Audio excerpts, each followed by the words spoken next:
Recordemos a inserção do capital edilício no quadro geral dos capitais e das macroestruturas sociais em que ele se situa. Juntamente com o capital espacial, visto no segmento 5, o capital edilício constitui o capital arquitetônico. Este, por sua vez, com o capital social, visto no segmento 3, forma a macroestrutura socioespacial da sociedade.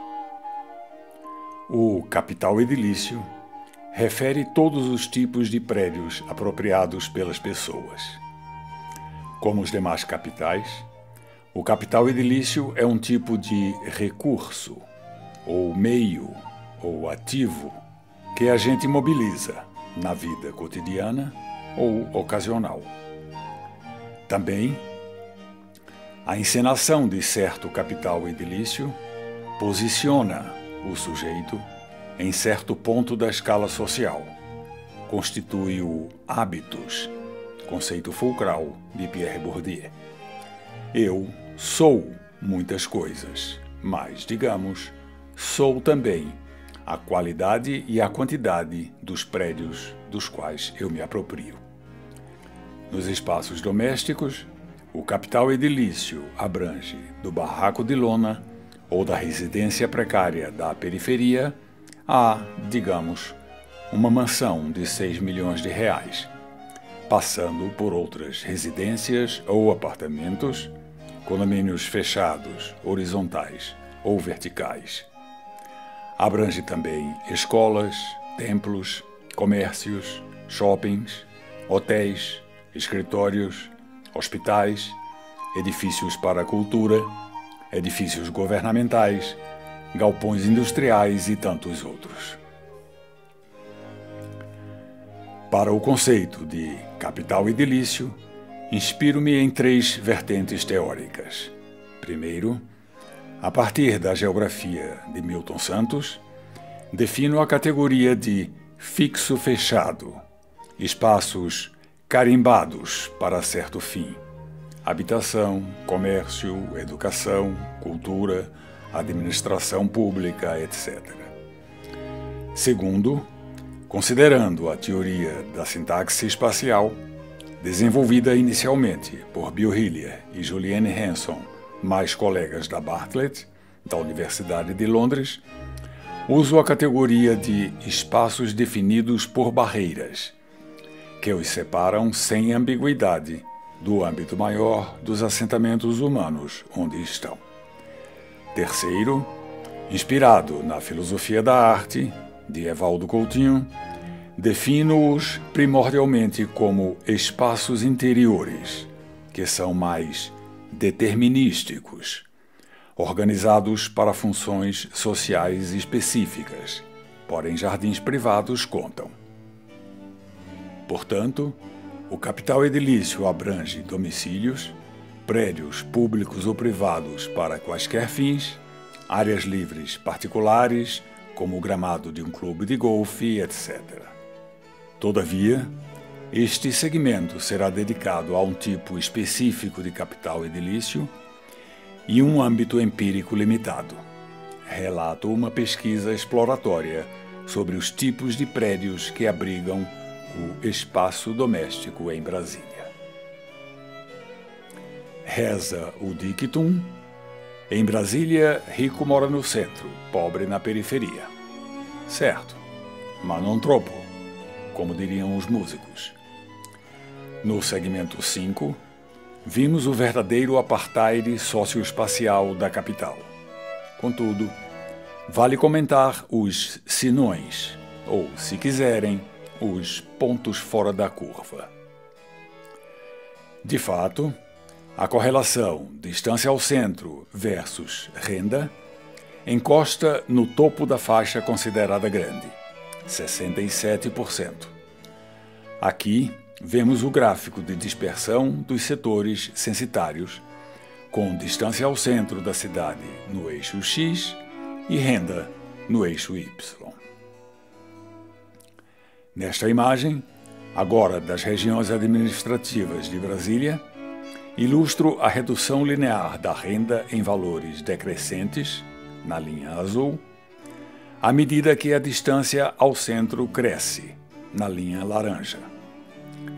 Entre os casos a comentar, estão alguns que se afastam da redução linear, como o plano piloto, o grade colorado e a estrutural.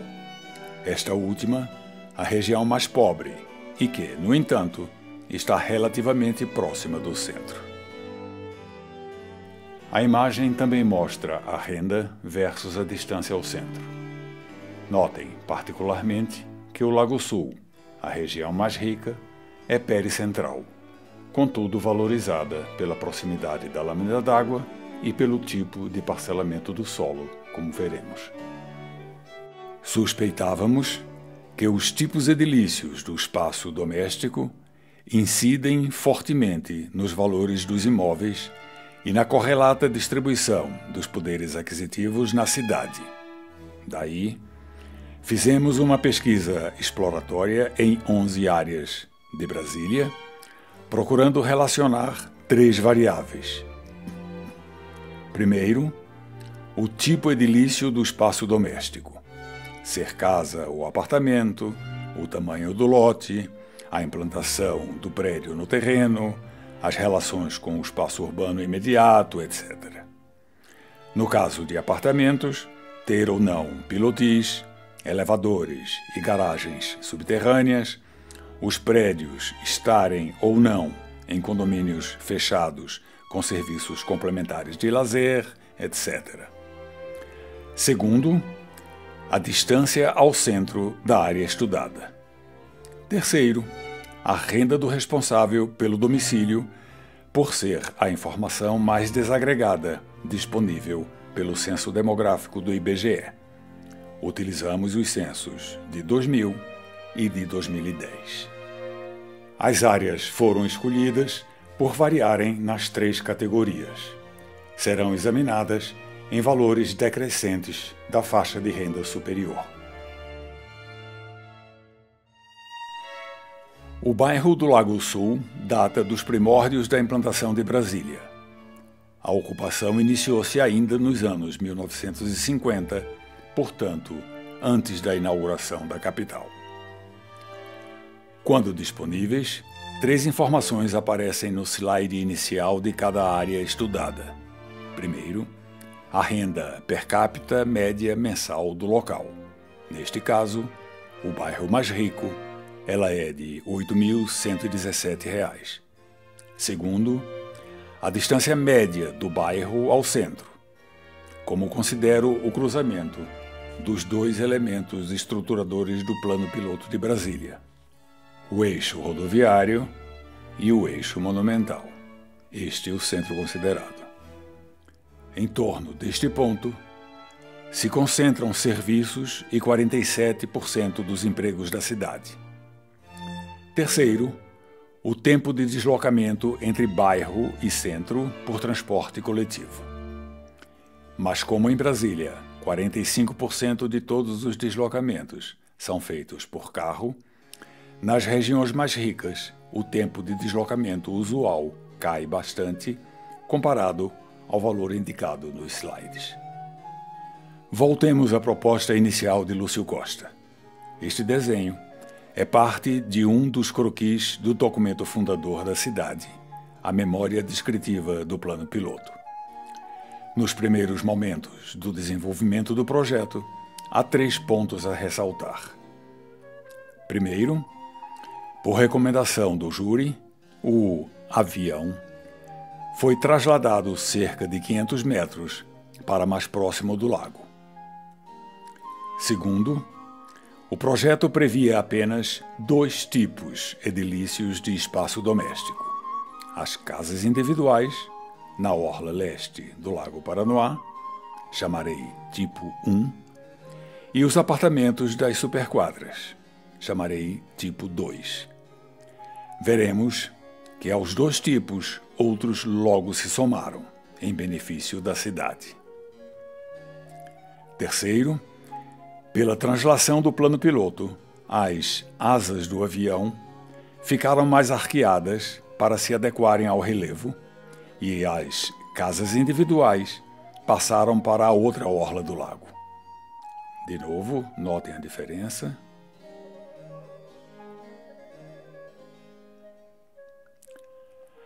No Lago Sul, os terrenos têm cerca de 800 metros quadrados de área, mas podem decuplicar de tamanho, pela incorporação irregular de áreas públicas, particularmente na orla lacustre, como foi comum ao longo da história da cidade. Como nas superquadras, o sistema viário é em árvore, como vimos no segmento 5. A via central é cega, ou seja, nada abre para ela, exceto postos de gasolina no canteiro central. É uma via exclusiva para passagem, que tem sua contrapartida nas ruas sem saída de acesso às casas, por onde, ao contrário, ninguém passa. Elas são desertas. Nesta paisagem suburbana, a própria configuração segrega habitantes de passantes, nega o contato com a alteridade. Se você não é morador ou visitante, que raios você está fazendo aqui? E a propósito de ruas desertas, o Lago Sul é o bairro recordista de roubos a residências em Brasília, enquanto, quase na outra ponta, está o Plano Piloto, que é a terceira região mais segura da cidade no quesito. Quanto às casas, são 216 metros quadrados de área construída média por domicílio, a maior da cidade. O mesmo acontece com a área construída média de 60 metros quadrados por habitante. Em tempo de pandemia, são índices que favorecem o isolamento social no espaço doméstico. Centros comerciais locais servem à população. Mostro a distribuição por estratos de renda, como eles tradicionalmente aparecem na literatura. Primeiro, até 2 salários mínimos, pobres. Segundo, mais de 2 a 5 salários mínimos, renda média inferior. Terceiro, mais de 5 a 10 salários mínimos, renda média-média. Quarto, mais de 10 a 20 salários mínimos, renda média superior. E quinto, mais de 20 salários mínimos, ricos. A imagem fala por si. 80% são ricos e o resto. Ordenei os casos estudados em valores decrescentes do percentual dos ricos, a coluna em vermelho. A implantação do bairro começou mais recentemente, em 1989. Como um todo, a região administrativa onde o subbairro está é a segunda região mais rica, com renda per capita média mensal de R$ 7.073, mas não há informação desta renda especificamente para a área estudada. Ela deve ser maior que isso, uma vez que estas quadras são as mais valorizadas. Veremos que a diferença com o subbairro vizinho, o Sudoeste Econômico, é eloquente. Na região administrativa, a área média por domicílio cai para 93 metros quadrados e a área média construída por habitante para 39 metros quadrados. São superquadras de uma arquitetura mais na moda que a das superquadras mais antigas do Plano Piloto. Muito vidro fumê ou espelhado, aço escovado, uma coluna grega aqui, uma romana ali, e são apartamentos mais equipados. Eles vêm com intranet, internet, trituradores nas pias já instalados, etc.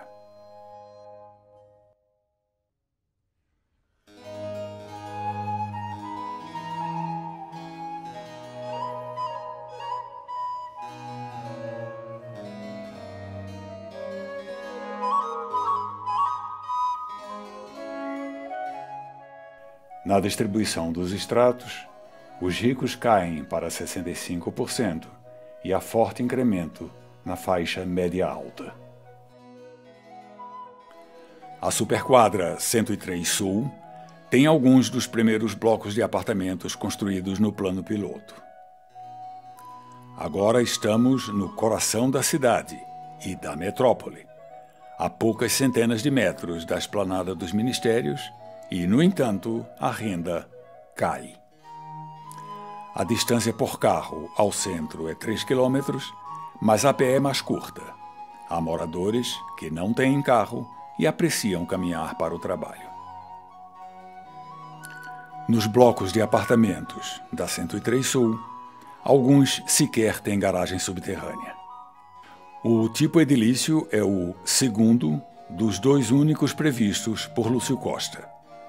Apartamentos em prédios de, abre aspas, gabarito máximo uniforme, talvez 6 pavimentos e pilotis, fecha aspas, como está no texto fundador da cidade, que formaram 3 das 5 fileiras das quadras residenciais do plano piloto.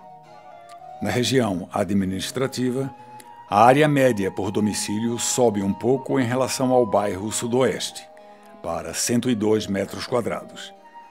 Em regra, os apartamentos mais antigos são maiores. Mas a área média construída por habitante é ligeiramente menor, cai para 36 metros quadrados. É compreensível. Como área mais tradicional que o mais moderno Sudoeste, nesta região central os grupos familiares são maiores, em média 3 habitantes por domicílio, enquanto no Sudoeste são apenas 2,3. Mesmo assim, existem, particularmente na Superquadra Sul 103, muitos apartamentos de apenas 1 quarto.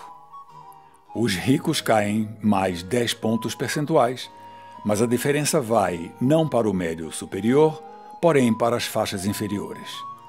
É notável que, simplesmente, alguns prédios não terem garagem subterrânea e haver pequenos apartamentos faculta o acesso ao local por camadas inferiores de poder aquisitivo. Este é um bairro típico de condomínios fechados horizontais de classe média. Os primeiros surgiram no início dos anos 1980. É uma das regiões mais elevadas do DF, cerca de 1.200 metros de altitude, no topo do divisor de águas da Bacia do Paranoá, com clima mais ameno que o do plano piloto e belas vistas para o entorno. A renda per capita média mensal cai para quase metade, R$ 3.653. Estamos a 23 quilômetros do centro e a 1 hora de tempo de viagem. Embora menos que no Lago Sul, ainda há muitas piscinas. Os terrenos são generosos, com 1.200 metros quadrados de área. As casas são variadas, mas a grande vantagem é a construção poder ser feita em etapas, fora do mercado formal e dos programas estatais de financiamento, como, aliás, são produzidos 75% do estoque habitacional do país.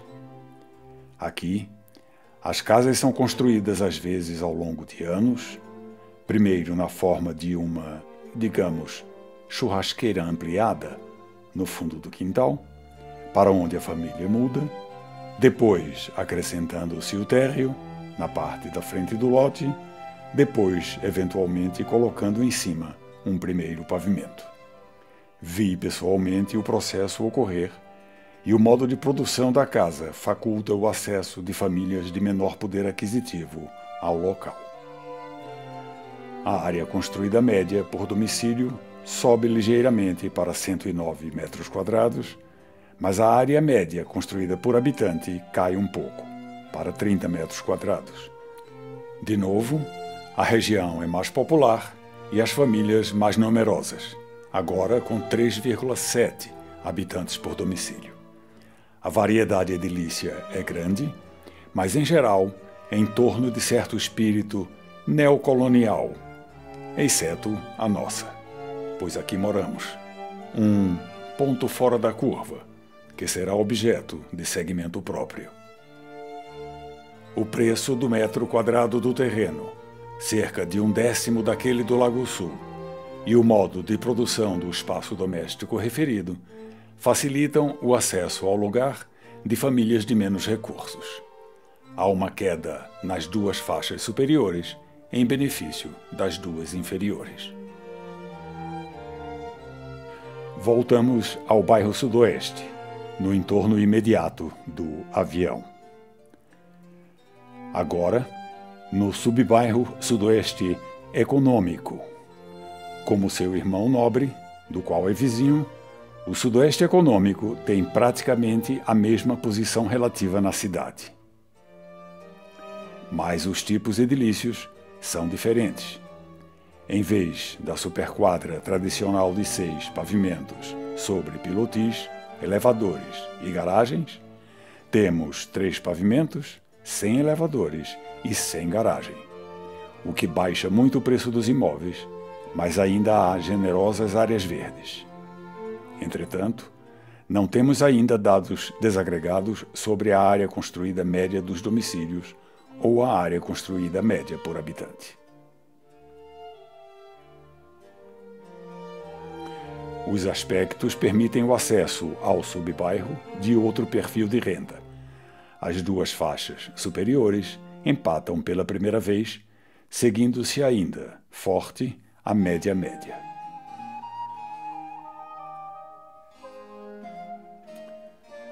As quadras residenciais 700 não haviam no projeto. Foram o terceiro tipo incorporado ao Avião. Essa fileira existe em ambas as asas residenciais ao longo da Avenida W3, que era o limite oeste onde terminava a cidade. Aqui, Lúcio Costa previu hortas e pomares. Essa fileira existe em ambas as asas residenciais ao longo da Avenida W3. São casas geminadas, embora algumas quadras, particularmente na asa norte, tenham prédios de apartamentos mais baixos que os das superquadras típicas. Aqui está a avenida onde terminava a cidade. E aqui seriam, então, hortas e pomares. São lotes de duas frentes. Repete-se aqui a dicotomia comentada nas superquadras. A tradicional separação radical moderna entre o espaço de circulação e estacionamento de veículos e o espaço bucólico de pedestres. A rua é mineral, árida, desconfortável, que supostamente dá acesso à entrada de serviço da casa. Do outro lado, uma área verde, supostamente à frente do lote, e a entrada social da casa que ninguém usa. Embora haja vários tipos de casas, no conjunto, a adição dessas quadras favoreceu a população de menos recursos, embora ainda altos. Os lotes variam, mas a grande maioria tem 6 por 20 metros, 120 metros quadrados, ou 8 por 20, 160 metros quadrados. Comparem com os 800 metros quadrados, fora as áreas públicas incorporadas, do Lago Sul, ou os 1.200 metros quadrados do Grande Colorado. Pela primeira vez, a faixa média superior se destaca e o incremento das duas faixas inferiores é claro, ante o exemplo anterior.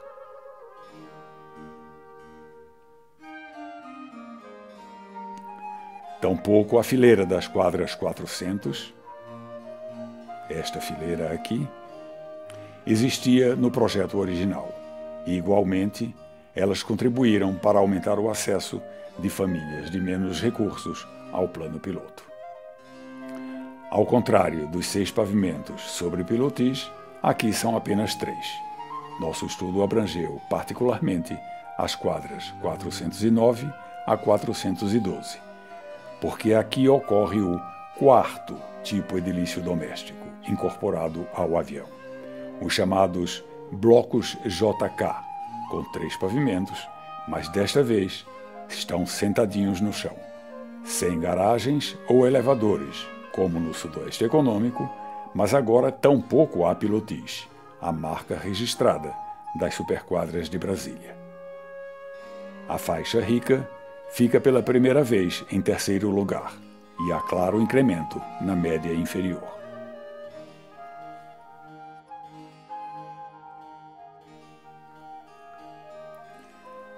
Agora vamos para bem longe. O bairro de Águas Claras também é relativamente recente, implantado a partir de 1992 para ajudar a viabilizar uma linha de metrô que o atravessa.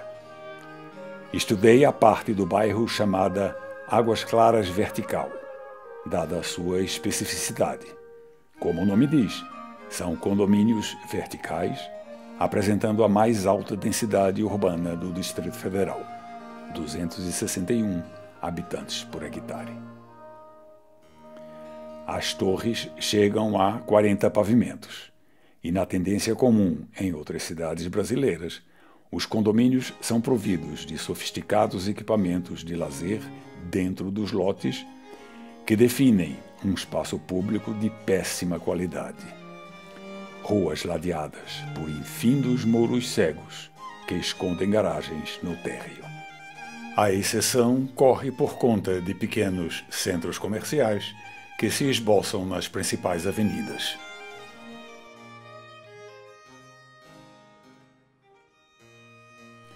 Houve forte migração da classe média do plano piloto para cá.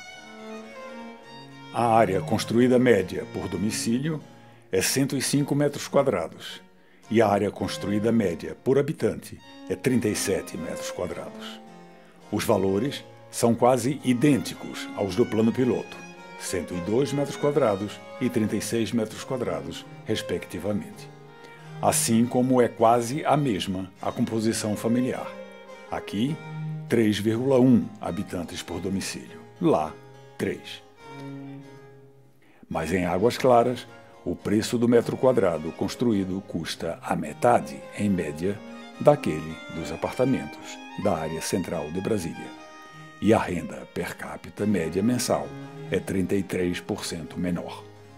Em outras palavras, por metade do custo, você consegue o mesmo conforto. Não admira a forte migração para cá, ademais contando com a linha do metrô. O extrato dos ricos cai, mas o gráfico mostra a força das faixas média-média e, principalmente, média superior, o que contribui para a alta renda per capita média mensal. A Vila Planalto foi o resultado mais surpreendente e fascinante da pesquisa. Está no rol das batalhas vitoriosas a que me referi nos segmentos anteriores. O sítio fica a 1.500 metros da Praça dos Três Poderes e é o remanescente de um canteiro de obras. Nas batalhas que relatamos em segmento anterior, foi uma bela vitória dos habitantes pela permanência no local. Uma vez terminados os contratos das empreiteiras, o bairro deveria ter sido riscado do mapa, como no caso de vários outros acampamentos, mas não foi. Desde sempre, reuniu todos os estratos da sociedade brasiliense, pois abrigava não só trabalhadores manuais, como técnicos de nível médio, profissionais liberais, empresários e, inclusive, funcionários do alto escalão governamental nos níveis local e federal, dado o seu capital social, ou seja, as relações com os empreendedores imobiliários. Porém, eis o que importa. Embora em quarteirões vizinhos, os estratos sociais distintos se distribuíam em lotes, prédios, ruas e quarteirões distintos. Assim foi desde a origem do lugar. Vejam as diferenças no tamanho dos lotes e o fato de quase 50% deles terem até 100 metros quadrados. Estas imagens ilustram a variedade socioespacial, os diversos tipos de prédios, lotes, ruas e quarteirões, e as correlatas faixas de renda, assim como os múltiplos usos do solo, praticamente se misturam na vila inteira, embora aqui e ali haja predominâncias.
A estratificação social difere de tudo que vimos até agora. Se isto já foi uma grande surpresa, porque se acreditava que a vila há muito estava se gentrificando, péssimo anglicismo em moda para elitização, mais incrível foi verificarmos a relação com isto, a similaridade com a escadinha dos estratos de renda da cidade de Brasília como um todo. Tem mais. Na contramão da elitização contínua do plano piloto, entre 2000 e 2010, a vila se tornou mais popular, não menos. Vejam o aumento no extrato à esquerda e a queda no extrato à direita. Isto é significativo, mas devemos ser cautelosos. Não quer dizer necessariamente mais pobres em termos absolutos, porém, talvez, apenas um reposicionamento relativo da população nas faixas de renda, em função do ganho real do salário mínimo na década de 2000. E voltando à nossa sociologia de Facebook, A vila é emblemático caso de inclusão. Um bairro de alta urbanidade, se por tal entendemos a grande diversidade social, quase um exato microcosmo da cidade onde está inserido. A Vila Planalto está dentro do perímetro tombado de Brasília como patrimônio cultural da humanidade e, por isso, não pode haver transformações na sua configuração. Entre outros fatores, por exemplo, a impossibilidade de remembramento para criar lotes maiores freia a elitização do lugar. E quanto à popularização referida, muitas casas têm sido informalmente convertidas em conjuntos de kitnets, portanto, com vários domicílios no lote, onde moram estudantes e jovens casais de menor renda, por exemplo. Rotatividade de moradores existe, sim. Porém, enquanto se mantiver a configuração do lugar, os recém-chegados serão, como têm sido, do mesmo extrato social dos que saíram da vila.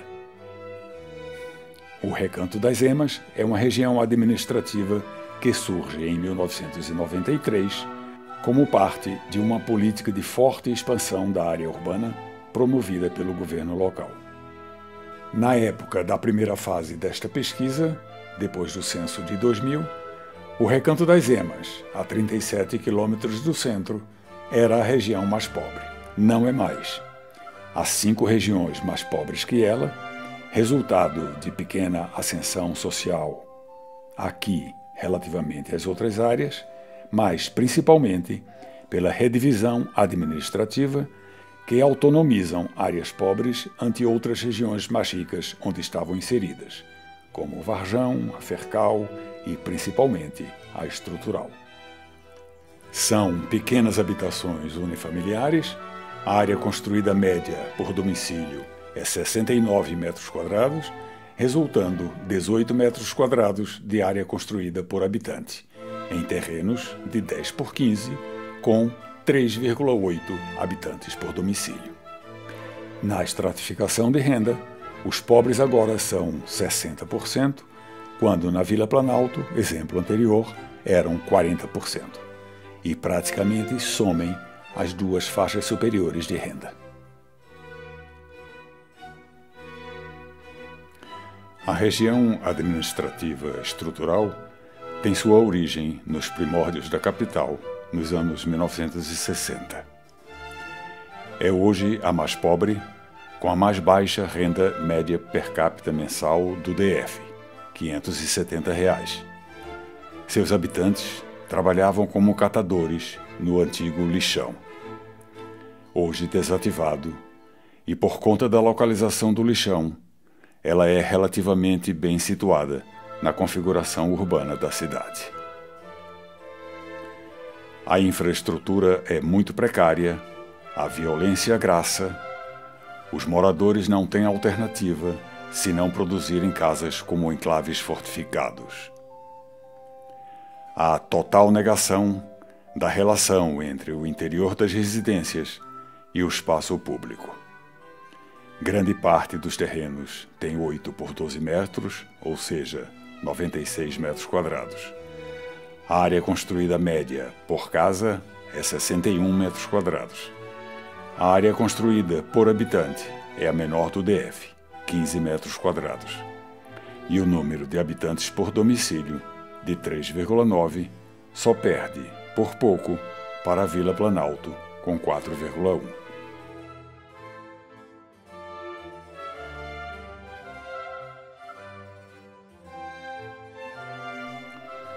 Os pobres encostam nos 70% e quase desaparecem os 3 estratos superiores.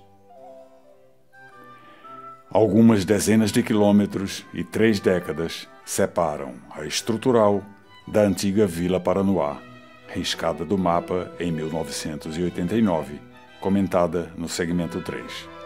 Ambos os assentamentos são de famílias predominantemente pobres, mas as diferenças entre os lugares são enormes, espaciais e sociais.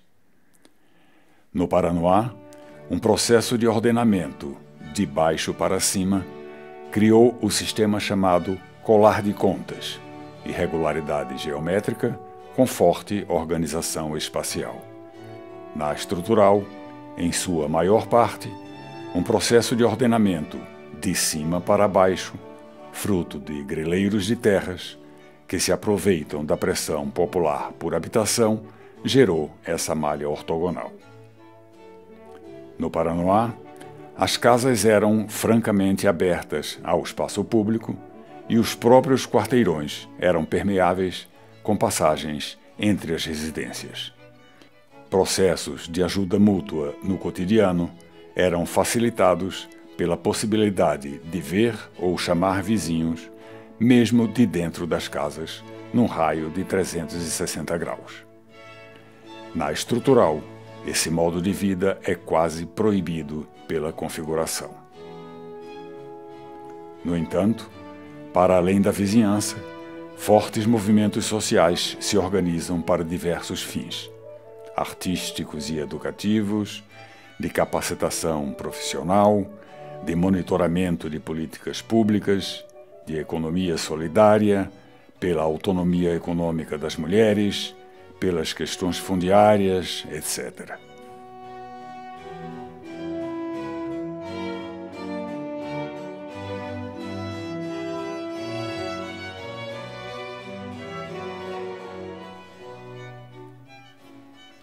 Eis uma síntese a mostrar que a hipótese se verificou. São exemplos de como a renda da população está fortemente relacionada com os tipos edilícios, antes de estar relacionada com a distância ao centro, ou com a inserção topológica do lugar no sistema urbano, como detectada pela teoria da sintaxe espacial. Recordemos Bill.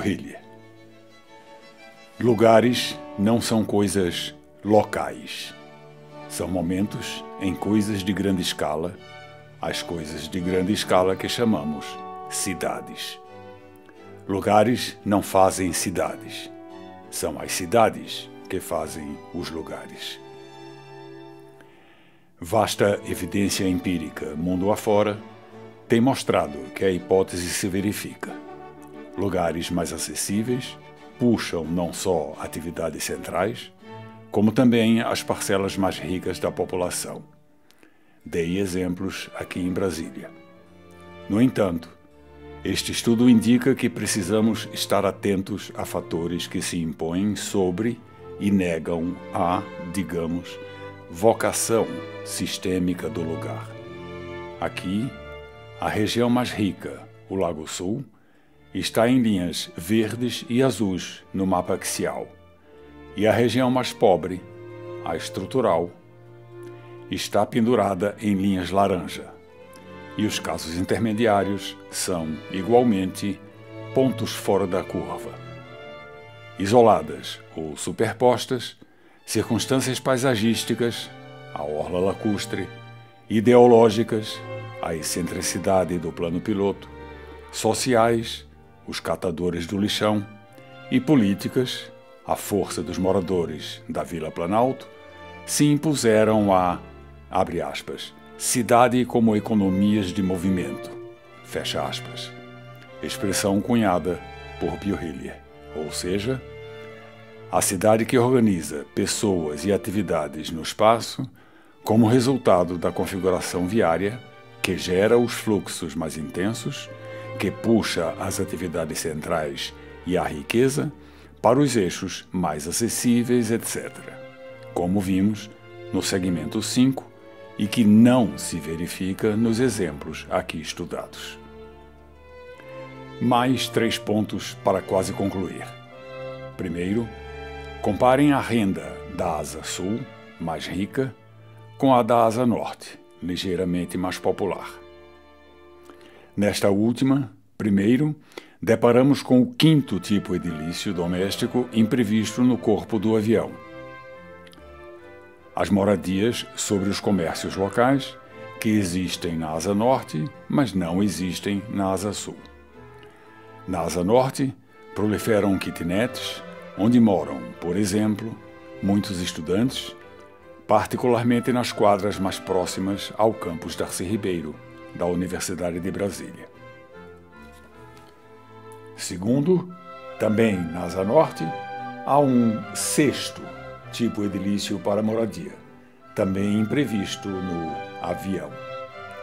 Prédios de apartamentos fora das superquadras, menos valorizados e favorecendo o acesso de pessoas de menor renda, nas entrequadras da fileira das quadras 700, e um comentário sobre um possível novo bairro Oeste.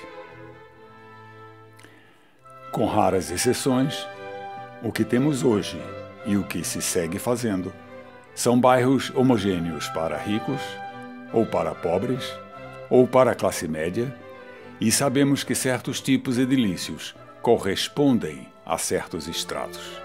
Em Brasília, numa ponta, o Lago Sul, na outra ponta, a Estrutural. É o mais profundo apartheid socioespacial das cidades brasileiras. Contudo, no meio do caminho existe, aqui e agora, um bairro que a todos abriga. Incorporadores apreciam reproduzir o mito de que, abre aspas, rico não mora perto de pobre, fecha aspas. E seria utopia ingênua e delirante querer o contrário. Pois aqui está, em carne e pedra, exemplo vivo dessa dita utopia. A Vila Planalto, que, aliás, não é fenômeno único nas cidades brasileiras. Copacabana é outro exemplo eloquente. Já disse e repito, o bairro mais fascinante que conheço no mundo. Aqui as diferenças são maiores, mas não muito, entre o bairro e a cidade do Rio de Janeiro, a que ele pertence. No entanto, como a Vila Planalto, em Brasília, Copacabana, no Rio, é um microcosmo da cidade. De certo, nós, arquitetos, projetamos lugares, não pessoas, menos ainda sociedades. O tempo da ideologia do arquiteto demiurgo passou. No entanto, os estudos deste segmento mostram que é possível fazer diferente. E o projeto, em Brasília, de um possível bairro Oeste, é uma oportunidade de ouro para demonstrá-lo. São 3,5 km² de área que poderiam abrigar até 100 mil habitantes. Lúcio Costa explicitou suas afinidades eletivas, pinçadas de 7.000 anos de história. Ele não copiou Paris, Londres, Teotihuacan ou Beijing, mas estão todas em Brasília. Então, que tal estas outras afinidades eletivas? Tampouco carece copiá-las, mas elas podem subjazer ao projeto de um novo bairro.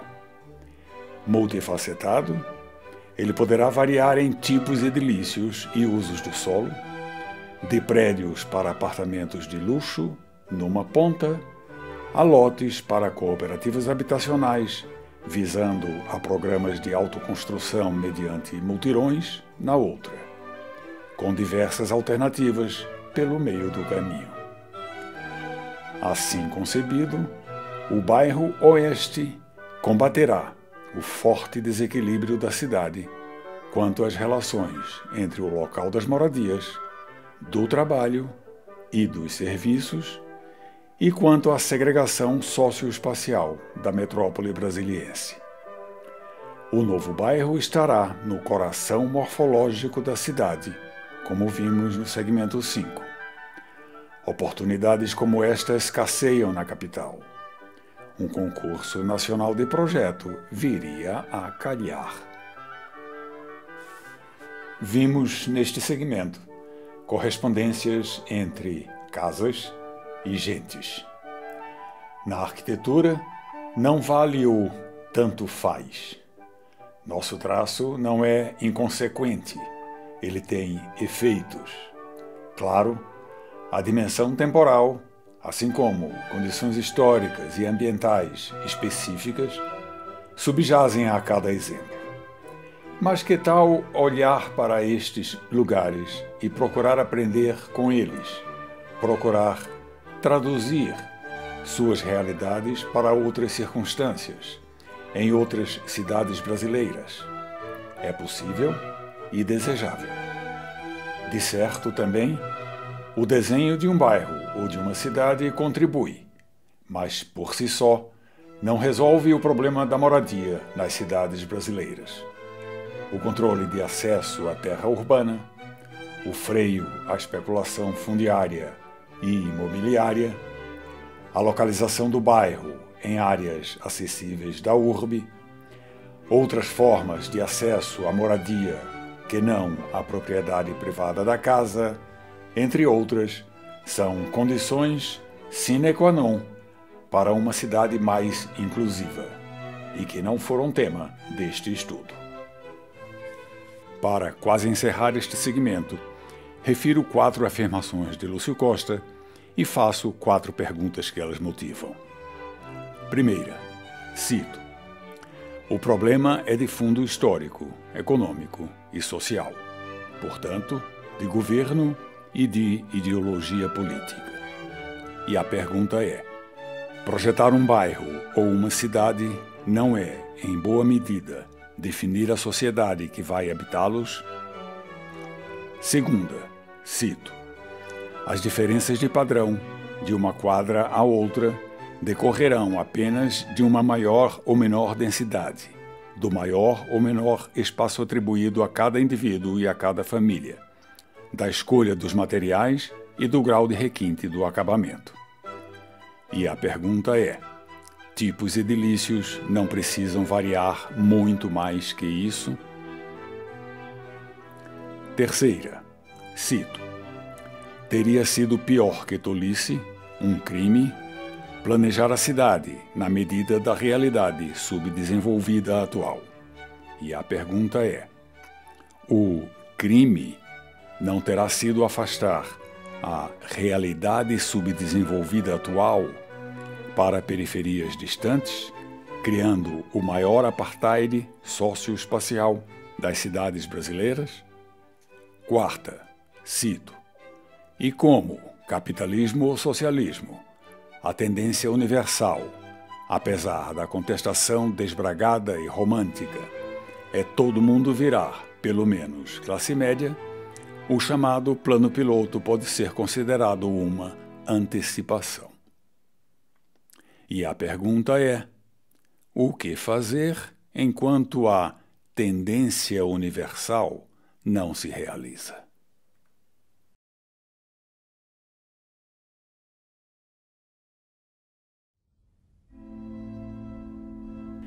A realidade socioespacial da Vila Planalto é fascinante.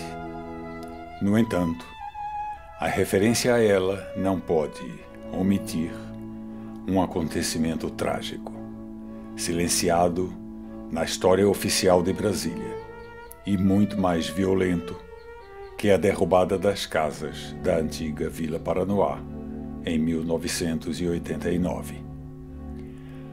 O cineasta Vladimir Carvalho, no seu filme Conterrâneos Velhos de Guerra, colheu assustadores depoimentos sobre o episódio, conhecido como o Massacre da Pacheco Fernandes, nome de uma das firmas construtoras com alojamentos na vila. Ocorreu no dia 8 de fevereiro de 1959, na noite do domingo de Carnaval, protagonizado pela Guarda Especial de Brasília, grupo militar de sabida truculência, em função de uma revolta de operários por causa da péssima comida. As informações variam de um morto e muitos feridos a dezenas de operários executados. Os corpos teriam sido removidos por um caminhão basculante. Nunca foram encontrados. Trabalhadores reportaram muitas malas sem dono no dia seguinte. Em entrevista gravada pelo cineasta, quando perguntado sobre o episódio, Oscar Niemeyer recusou-se a responder. Abre aspas. Para aí. Não vou falar sobre acontecimentos que não conheci. Fecha aspas. Lúcio Costa, também entrevistado, corroborou Niemeyer, dizendo que nada sabia e, se tivesse sabido, abre aspas, não teria dado a menor importância. Do ponto de vista da construção da cidade, são episódios. Mas, se houve, foi como uma espuma, uma coisa que não tem gravidade. Não há motivo para dramatizar. Fecha aspas.